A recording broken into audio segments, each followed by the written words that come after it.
artėjant rudeniui tikrai gamtoje yra dar ką rinkti. Ir šiandien aš stoviu prie didžiosios dilgėlės ąžuolyno. Ir nors lapai jau nebėra tokie gražus, kaip buvo vasaros pradžioje, bet dilgėlė šiuo metu brandina maistingiausią savo augalinę žaliavą. Tai yra žiedynus ir sėklas.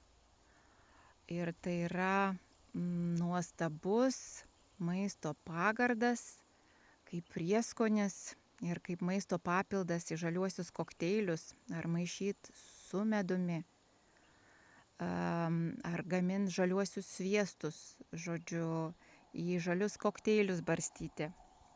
Fantazijai ribų panaudojimo beveik neriboti klodai. O šiandien norėčiau Jums parodyti, kad didžioji dilgėlė yra dvinamis augalas, vadinasi, atskirai yra vyriškos giminės ir moteriškos giminės augalai.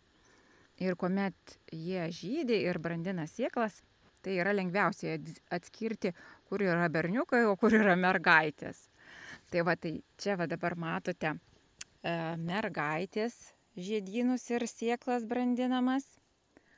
O čia sunku aišku atpažinti, nes sukutis dar įsisukęs į šią dilgėlę. Bet čia yra berniukas, galima atpažinti iš tų kūdų žiedynų.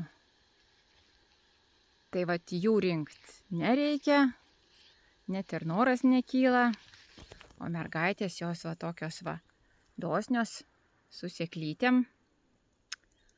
Ir čia jau labai lengva. Daug prisirinkti ir gana greitai.